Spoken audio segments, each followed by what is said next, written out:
नमस्कार आणि आजच्या या सखोल चर्चेत स्वागत आहे. आज आपण एका अशा विषयावर बोलणार आहोत जो म्हणजे गुंतवणुकीच्या जगात खूपच महत्त्वाचा मानला जातो. हो, नक्कीच. खूपच महत्वाचा आणि तितकाच रंजक सुद्धा. अगदी बरोबर. तर आजच्या ह्या सविस्तर आढाव्याचा मुख्य उद्दिष्ट काय आहे हे मी आधी सांगते. आपण आज बेंजामिन ग्रॅहम यांच्या अत्यंत गाजलेल्या the intelligent investor dash revised edition या पुस्तकाच्या मुळाशी जाणार आहोत. गुंतवणुकीच्या जगात या पुस्तकाला एक प्रकारचा बायबलसारखा दर्जा आहे हे आपण नक्कीच म्हणू शकतो. होय. आणि आजचं आपलं जे मिशन आहे ना ते अतिशय स्पष्ट आहे. गुंतवणुकीच्या प्रवासातील सर्वात मोठा शत्रू कोण आहे? बाजारातील चढउतार, सरकारची धोरणं? अजिबात नाही. आश्चर्याची गोष्ट म्हणजे तो शत्रू आपल्या स्वतःच्या भावना आहे. हे खूपच खरं आहे. आणि कसं आहे ना, ग्रॅहम यांची ही तत्व आजच्या काळात आणखीनच महत्वाची ठरतात. कारण आज बाजारात माहितीचा नुसता महापूर आलेला असतो. अगदी.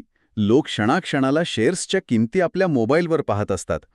पण मुळात ग्रॅहम यांनी जे मानवी स्वभाव आणि बाजाराचे मानसशास्त्र मांडले आहे ते गेल्या अनेक दशकांपासून जराही बदललेलं नाहीये. बरोबर. जराही बदललेलं नाही. हे पुस्तक केवळ तांत्रिक माहिती देत नाही, तर ऐकणाऱ्यांसाठी आणि प्रत्यक्ष बाजारात उतरणाऱ्यांसाठी एक मानसिक शिस्त शिकवतं. चला तर मग याच्या मुळाशी जाऊया. बाजारात वावरताना नेहमी दोन शब्द खूप ऐकायला मिळतात, गुंतवणूक आणि सट्टा. खूप महत्वाचा मुद्दा काढलात तुम्ही. म्हणजे अनेकदा एखाद्याला वाटतं की शेअर बाजारात पैसे टाकले की झालं, तो गुंतवणूकदार झाला. पण ग्रॅहम यांनी गुंतवणूक आणि सट्टा यांच्यात एक अतिशय स्पष्ट रेषा उडली आहे. होय. आणि हा फरक समजून घेणं हाच खऱ्या अर्थाने एका बुद्धिमान गुंतवणूकदाराचा पहिला टप्पा आहे. मी तर म्हणेन की हा पायाच आहे. एखाद्या शेअरची किंमत उद्या वाढलेल या आशेवर आज तो विकत घेणं हे मला गोव्याच्या कॅसिनोमध्ये जाऊन पैसे लावण्यासारखंच वाटतं. तोच तर खरा मुद्दा आहे. ग्रॅहम अतिशय साध्या शब्दांत सांगतात की गुंतवणूक तीच असते जिथे 3 अटी पूर्ण होतात. कोणत्या 3 अटी? पहिली अट आहे सखोल विश्लेषण. दुसरी अट म्हणजे मूळ भांडवलाची सुरक्षितता. आणि तिसरी अट म्हणजे योग्य परताव्याची अपेक्षा. जर एखाद्या व्यवहारात या 3 गोष्टी नसतील तर तो निव्वळ सट्टा आहे. म्हणजे जिथे लोक कोणत्याही ठोस अभ्यासाविना फक्त चार्ट्स बघून किंवा कोणाचे तरी टिप्स ऐकून पैसे लावतात, तो सट्टा. अगदी तंतोतंत. कंपनी काय व्यवसाय करते किंवा तिचा नफा किती आहे हे न पाहता फक्त किंमत वर चाललीये म्हणून मी घेतो, ही जी मानसिकता असते ना ती सट्टेबाजीची असते. पण बघायला गेलं तर इथे एक दुसरीही बाजू आहे. समजा एखाद्या व्यक्तीने सट्टा खेळायचा नाही असं ठरवलं आणि आपले सगळे पैसे अगदी सुरक्षित ठिकाणी म्हणजे बँकेत किंवा रोखीने ठेवले. तिथेही एक छुपा धोका उभा राहतोच. महागाईचा फटका. हो, तोच. महागाई म्हणजे इन्फ्लेशन. जर आपण हे थोडं व्यापक दृष्टिकोनातून पाहिलं तर महागाई ही एका वाळवीसारखी आहे. ती आतून पैशाची खरेदी शक्ती सतत पोखरत असते. आणि ग्रॅहम यांनी पुस्तकात महागाईवर खूप सखोल भाष्य केलंय. बऱ्याचदा लोकांना वाटतं की बॉन्ड्स किंवा बँकेतील ठेवी सर्वात सुरक्षित आहेत. पण महागाईच्या प्रदीर्घ काळात सामान्यतः बॉन्ड्सपेक्षा शेअर्स खूप चांगली कामगिरी करतात, हे ग्रॅहम आकडेवारीनिशी सिद्ध करतात. यामागचं कारणही खूप रंजक वाटलं मला. बॉन्ड्सवर मिळणारा परतावा ठरलेला असतो. बरोबर. जर महागाईचा दर 60% असेल आणि बॉन्ड्सचा परतावा 5% असेल तर प्रत्यक्षात त्या पैशाचं मूल्य कमीच होत असतं. आणि याउलट शेअर्स हे एखाद्या खऱ्याखुऱ्या व्यवसायाचं प्रतिनिधित्व करतात. जर महागाई वाढली तर एखादी चांगली कंपनी आपल्या उत्पादनांच्या किमती वाढवू शकते आणि स्वतःचा नफा टिकवून घेऊ शकते. अगदी. त्यामुळे महागाईपेक्षा वेगाने वाढणाऱ्या मालमत्तांमध्ये गुंतवणूक असणं किती महत्वाचं आहे हे यातून स्पष्ट होतं. आणि जेव्हा आपण बाजाराच्या इतिहासाकडे पाहतो तेव्हा एक गोष्ट प्रकर्षाने जाणवते. बाजारातील चक्र सतत परत येतात. तेजी, फुगे आणि त्यानंतर येणारी घसरण. हो, हा एक ठरलेला घटनाक्रम असतो. इतिहासाची नेहमी पुनरावृत्ती होते हे ग्रॅहम अत्यंत स्पष्टपणे सांगतात. बाजार कधीही एका सरळ रेषेत वर किंवा खाली जात नाही. त्यामुळे सध्याचा जो काही कल आहे, मग ती प्रचंड तेजी असो वा घसरण, तो कायम राहील असे कधीही गृहीत धरू नये. नक्कीच. सर्वात महत्वाची गोष्ट म्हणजे भविष्यात एखाद्या गुंतवणुकीवर किती परतावा मिळेल हे आज त्या मालमत्तेसाठी कोणती किंमत मोजली जाते यावर अवलंबून असतं. म्हणजे खूप जास्त किंमत देऊन केलेली जगातील सर्वोत्तम कंपनीची गुंतवणूकही खराब परतावा देऊ शकते. होय. तर ह्या सगळ्याचा नेमका अर्थ काय हे आपण समजून घेतलं पाहिजे. गुंतवणूक आणि सट्टा यातील फरक आपल्याला समजला. महागाईचा धोका लक्षात आला आणि बाजाराची चक्रही समजली. पण हे सगळं ऐकायला सोपं वाटतं. प्रत्यक्ष बाजारात उतरल्यावर ते खूप कठीण जातं. हो, कारण जेव्हा सगळीकडे भीतीचं किंवा प्रचंड उत्साहाचं वातावरण असतं तेव्हा स्वतःच्या भावनांवरती नियंत्रण ठेवणं कठीण असतं. म्हणूनच ग्रॅहम यांनी गुंतवणूकदारांचे 2 अत्यंत साध्या आणि व्यावहारिक गटात वर्गीकरण केले आहे. संरक्षणात्मक म्हणजे डिफेन्सिव्ह आणि उपक्रमशील म्हणजे एंटरप्राइझिंग गुंतवणूकदार. हे वर्गीकरण अत्यंत कळीचे आहे, कारण कोणतीही रणनीती ठरवण्यापूर्वी गुंतवणूकदाराने स्वतःला ओळखले पाहिजे. पहिला प्रकार म्हणजे संरक्षणात्मक किंवा ज्याला आपण पॅसिव्ह गुंतवणूकदार म्हणू शकतो. हे असे लोक असतात ज्यांना आपल्या भांडवलाची सुरक्षितता हवी असते, पण बाजाराचा अभ्यास करण्यासाठी त्यांच्याकडे जास्त वेळ किंवा इच्छा नसते. ही रणनीती म्हणजे केवळ सुरक्षितेचा उपाय नसून ती स्वतःला स्वतःच्याच भावनिक निर्णयांपासून वाचवण्याची एक ढाल आहे असं मला वाटतं. अगदी अचूक शब्द वापरलात. ही एक ढालच आहे. आणि या ढालीसाठी ग्रॅहम 25% ते 75% दरम्यान शेअर्स आणि बॉन्ड्समध्ये विभागणी करण्याचा सल्ला देतात. पण मग या संरक्षणात्मक गुंतवणूकदाराने नक्की कसे शेअर्स निवडावेत? बाजारात तर हजारो कंपन्या आहेत. ग्रॅहम यासाठी काही स्पष्ट नियम देतात. अशा गुंतवणूकदाराने मोठी, स्थिर आणि भक्कम आर्थिक स्थिती असलेली अशी 10 ते 30 शेअर्सची यादी बनवावी. म्हणजे नवख्या किंवा खूप लहान कंपन्या नकोत. बरोबर. या कंपन्या अशा असाव्यात ज्यांनी किमान गेली अनेक वर्ष सातत्याने लाभांश म्हणजे डिव्हिडंड दिला आहे. आणि सर्वात महत्त्वाचे म्हणजे त्यांचा पीई रेशो आणि पीबी रेशो वाजवी असावा. हो, प्राइस टू अर्निंग्ज रेशो आणि प्राइस टू बुक रेशो. जर कंपनी ₹1 कमवत असेल आणि बाजारात लोक त्यासाठी ₹100 मोजायला तयार असतील, तर तो शेअर अतिशय महाग आहे असे समजावे. होय, वाजवी मूल्यमापनच संरक्षणाचा पाया आहे. हे खूपच स्पष्ट आहे. आणि दुसरा प्रकार जो आहे तो म्हणजे उपक्रमशील किंवा ॲक्टिव्ह गुंतवणूकदार. जे लोक खूप अभ्यास करायला, ताळेबंद वाचायला आणि मेहनत घ्यायला तयार आहेत ते या गटात येतात. पण मला पुस्तकातली एक गोष्ट खूप आवडली. ग्रॅहम उपक्रमशील गुंतवणूकदारांना आधी काय करावे हे सांगण्यापेक्षा काय टाळावे यावर जास्त भर देतात. Negative approach. बहुधा खड्डा कुठे आहे हे माहीत असलं की पडण्याची शक्यता कमी होते, हाच त्यामागचा विचार असावा. हो ना, भांडवल गमावण्यापासून वाचवणे हे मिळवण्याप इतकेच महत्त्वाचे आहे. उपक्रमशील गुंतवणूकदारांनी काही गोष्टी कटाक्षाने टाळल्या पाहिजेत. उदाहरणार्थ, नवीन येणाऱ्या IPOची नाहक चर्चा. बाजारात IPOच्या वेळी एक वेगळीच हवा किंवा हाईप तयार केली जाते. लोक त्याला भुलतात. त्याला अजिबात भुलू नये. तसेच कमी दर्जाचे बॉन्ड्स, उच्च धोक्याचा सट्टा आणि विशेषतः ज्यांच्या किमती अवाजवी वाढल्या आहेत असे ग्रोथ शेअर्स टाळले पाहिजेत. म्हणजे भविष्यातील वाढीच्या आशेवर लोक अशा शेअर्ससाठी कितीही किंमत मोजायला तयार होतात. आणि तिथेच नुकसान होण्याची शक्यता सर्वात जास्त असते.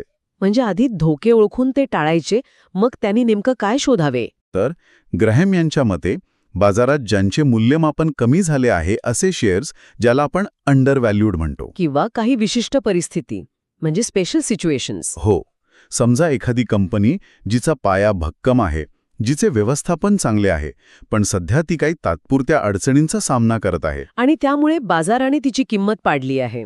अशा संधी उपक्रमशील गुंतवणूकदारांनी शोधल्या पाहिजेत.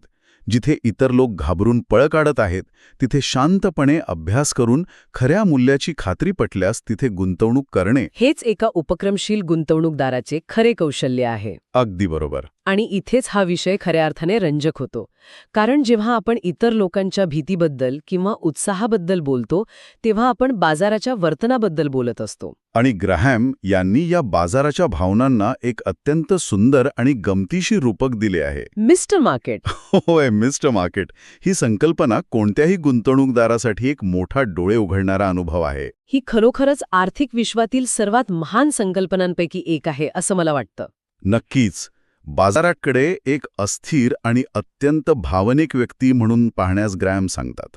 म्हणजे कल्पना करा, हा मिस्टर मार्केट नावाचा तुमचा एक भागीदार दररोज तुमच्या दारात येतो आणि तुम्हाला तुमचे शेअर्स विकत घेण्याची किंवा त्याचे शेअर्स तुम्हाला विकण्याची ऑफर देतो. कधी तो खूप उत्साही असतो आणि भयंकर जास्त किंमत मागतो, तर कधी तो अत्यंत निराश असतो आणि अत्यंत कमी किमतीत आपले शेअर्स विकून मोकळे व्हायला तयार असतो. म्हणजे हा मिस्टर मार्केट आपल्याला मार्गदर्शन करण्यासाठी आलेला नाहीये. अजिबात नाही. तो फक्त स्वतःच्या भावनांचे प्रदर्शन करत असतो. आणि बुद्धिमान गुंतवणूकदाराने त्याच्या या भावनिक हेलकाव्यांचा वापर स्वतःच्या फायद्यासाठी एक संधी म्हणून केला पाहिजे. किंमत कमी असताना खरेदी करणे आणि आवाजावी वाढल्यावर विक्री करणे हे सूत्र इथे अत्यंत सोपे करून सांगितले आहे. बाजारातील अस्थिरता ही गुंतवणूकदारांसाठी शाप नसून ती एक वरदान आहे. पण हे वरदान तेव्हाच फळते जेव्हा एखाद्याला मिस्टर मार्केटच्या भावनांकडे पूर्णपणे दुर्लक्ष करून स्वतःच्या विश्लेषणावर ठाम राहता येते. आणि याच मिस्टर मार्केटच्या लहरी स्वभावापासून वाचण्यासाठी लोक बऱ्याचदा म्युच्युअल फंड किंवा वित्तीय सल्लागारांकडे धाव घेतात ना. पण ग्राहम यांचा यावरचा दृष्टिकोन थोडा धक्कादायक आहे. हो, कारण सामान्यतः लोकांना वाटतं की फंड मॅनेजर तज्ज्ञ आहेत, त्यांच्याकडे मोठ्या पदव्या आहेत, त्यामुळे ते कायम बाजारापेक्षा जास्त परतावा देतील. पण वास्तवात तसे होताना दिसत नाही. बहुतांश म्युच्युअल फंड बाजाराला म्हणजेच इंडेक्सला सातत्याने मागे टाकण्यात अपयशी ठरतात, असे ग्राहम स्पष्ट करतात. आणि याचे मुख्य कारण म्हणजे या फंडांचे उच्च शुल्क, हाय फीज. हो, आणि बाजारात सतत खरेदी विक्री करण्याचा अट्टहास. हे शुल्क गुंतवणूकदारांच्या परताव्यातूनच वजा होते. आणि त्यामुळे चक्रवाढ व्याजाचा विचार करता दीर्घकाळात अंतिम परतावा लक्षणीयरित्या कमी होतो. म्हणूनच ग्राहम सुचवतात की कमी खर्चाच्या आणि चांगल्या प्रकारे डायव्हर्सिफाईड असलेल्या फंडांना प्राधान्य दिले पाहिजे, विशेषतः इंडेक्स फंडांना. अगदी बरोबर. आणि जेव्हा आपण वित्तीय सल्लागारांबद्दल बोलतो तेव्हा फक्त त्यांचं ज्ञान महत्त्वाचं नसते, त्यांची सचोटी म्हणजेच इंटिग्रिटी तपासणे सर्वात महत्त्वाचे असते. जे सल्लागार हमखास परताव्याची किंवा अवास्तव नफ्याची आश्वासने देतात त्यांच्यापासून 2 हात दूर राहणेच हिताचे असते. सल्लागार फक्त दिशा दाखवू शकतो, पण अंतिम निर्णय आणि त्याची जबाबदारी ही गुंतवणूकदाराची स्वतःचीच असते. त्यामुळे स्वतःला शिक्षित करण्याला दुसरा कोणताही पर्याय नाही. आता आपण शेअर्सच्या सखोल विश्लेषणाकडे येऊया. Stock analysis and selection. हो, सामान्यतः लोक कंपनीचा वार्षिक अहवाल वाचतात आणि त्यात जो नफा दाखवला आहे त्यावर डोळे झाकून विश्वास ठेवतात. पण ग्रेहम आपल्याला या अहवालांच्या पलीकडचे सत्य शोधायला सांगतात. एखाद्या कंपनीची खरी ताकद कशात आहे, तिची कमाई करण्याची क्षमता, आर्थिक ताकद, बाजारातील तिचे स्थान, चा नफा कसा दाखवला जातो हे समजून घेणे. ग्राहम अत्यंत सावधगिरीचा इशारा देतात की कंपन्यांच्या ताळेबंदात आणि नफा-तोटा पत्रकात अनेकदा नफा मॅनिप्युलेट केला जाऊ शकतो. म्हणजे त्यात फेरफार केले जाऊ शकतात, काही विशिष्ट अकाउंटिंग पद्धती वापरून. किंवा एक वेळच्या उत्पन्नाला कायमस्वरूपी उत्पन्नासारखे दाखवून नफा फुगवून सांगता येतो. त्यामुळे कोणत्याही कंपनीचं मूल्यमापन करताना केवळ एका वर्षाचा नफा पाहून चालत नाही. गुंतवणूकदारांनी दीर्घकालीन नफ्याचा कल तपासणे अत्यंत गरजेचे असते. Long term earnings trends, company खऱ्या अर्थाने पैसा कमवत आहे की फक्त कागदावर नफा दाखवत आहे हे ओळखता आले पाहिजे. पुस्तकातील 13व्या चॅप्टरमध्ये 4 सूचीबद्ध कंपन्यांच्या उदाहरणावरून हा मुद्दा खूप प्रभावीपणे स्पष्ट केला आहे. या उदाहरणांवरून एक गोष्ट ठळकपणे समोर येते, ती म्हणजे बाजारातील लोकप्रियता आणि खरे मूल्य यात खूप तफावत असू शकते. होय, समजा एखादी कंपनी आहे जी तंत्रज्ञान क्षेत्रात खूप नाव कमवत आहे, तिची चर्चा सगळीकडे आहे, पण प्रत्यक्षात ती तोट्यात आहे. आणि दुसरीकडे एखादी जुनी, कंटाळवाणी वाटणारी उत्पादन क्षेत्रातील कंपनी आहे जी सातत्याने लाभांश देत आहे. बऱ्याचदा लोक पहिल्या कंपनीच्या मागे धावतात आणि तिथेच फसतात. खऱ्या संपत्तीची निर्मिती ही लोकप्रियतेतून नाही, तर आर्थिक ताकद आणि सातत्य यातूनच होते.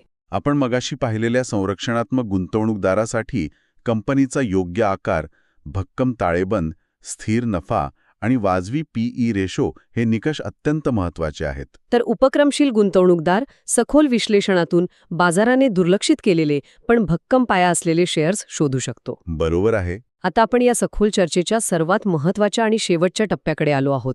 जर या पूर्ण पुस्तकाचा किंवा व्हॅल्यू इन्व्हेस्टिंगचा एकच सुवर्ण नियम सांगायचा झाला तर तो आहे मार्जिन ऑफ सेफ्टी, म्हणजेच सुरक्षितेचा टप्पा. यावरून एक अत्यंत महत्त्वाचा प्रश्न निर्माण होतो. कोणत्याही मालमत्तेची योग्य किंमत कशी ठरवायची? आणि इथेच अंतर्गत मूल्य किंवा इंट्रिन्सिक व्हॅल्यू ही संकल्पना समोर येते. इंट्रिन्सिक व्हॅल्यू म्हणजे त्या कंपनीच्या व्यवसायाच्या वास्तवावर आधारित तिचं खरं मूल्य. ग्राहम यांचा मार्जिन ऑफ सेफ्टीचा नियम सांगतो की गुंतवणूकदारांनी नेहमी अशीच मालमत्ता खरेदी करावी जिची बाजारातील किंमत तिच्या इंट्रिन्सिक व्हॅल्यूपेक्षा लक्षणीयरित्या कमी असेल. हे समजून घेण्यासाठी आपण एका साध्या उदाहरणाचा विचार करूया. पुस्तकात दिलेल्या एका पुलाचं उदाहरण खूप समर्पक आहे. हो, समजा एका पुलावरून 10,000 पाऊंड वजनाचा ट्रक जाणार असेल. तर इंजिनियर तो पूल 30,000 पाऊंड वजन पेलू शकेल असा मानतात. हे जे जास्तीचे 20,000 पाऊंड आहेत तेच मार्जिन ऑफ सेफ्टी आहे. तसंच गुंतवणुकीतही असतं. समजा सखोल अभ्यासानंतर असे लक्षात आले की एखाद्या मालमत्तेचे खरे मूल्य किंवा इंट्रिन्सिक व्हॅल्यू 100 रुपये आहे. तर मार्जिन ऑफ सेफ्टी सांगते की ती मालमत्ता 100 रुपयांना खरेदी करू नये. 100 रुपयांच्या आसपास उपलब्ध असेल. हे जे 20 ते 30 रुपयांचं अंतर आहे तीच सुरक्षेची दरी आहे. आणि हे अंतर खूप आवश्यक आहे, कारण आपले विश्लेषण नेहमीच 100% अचूक असेल असे नाही. भविष्यात कंपनीच्या व्यवसायात काही अनपेक्षित अडचणी येऊ शकतात.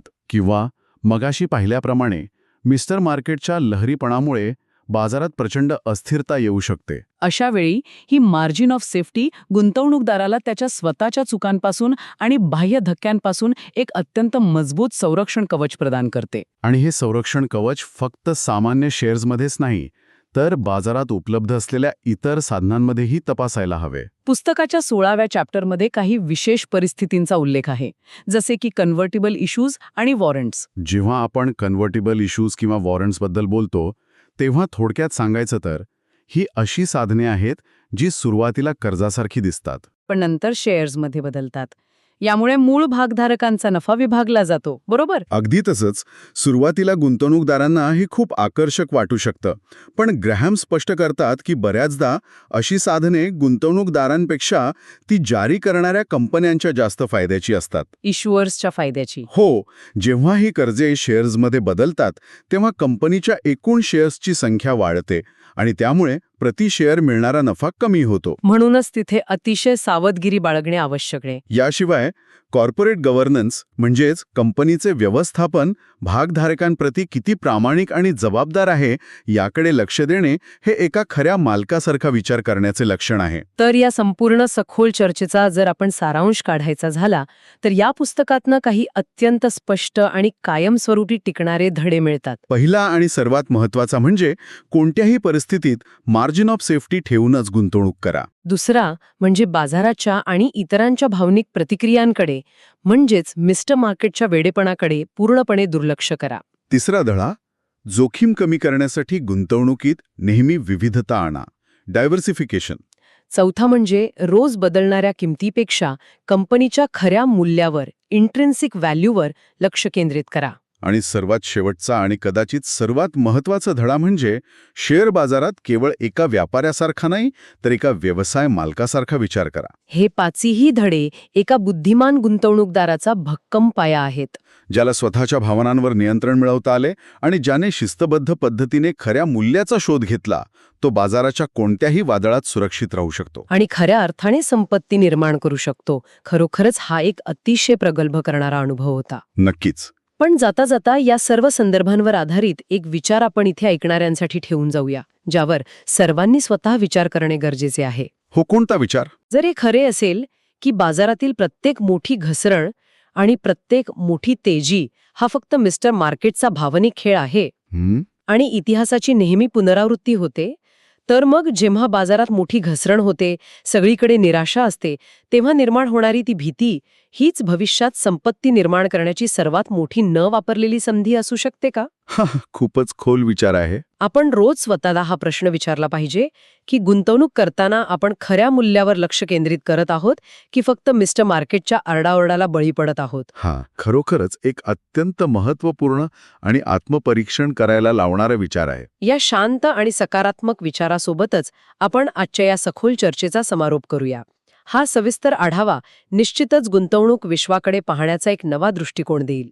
वेळ दिल्याबद्दल खूप खूप धन्यवाद. धन्यवाद. व्हिडिओ आवडला असेल तर लाईक करा आणि अशाच युजफुल व्हिडिओसाठी चॅनलला सबस्क्राईब करायला विसरू नका.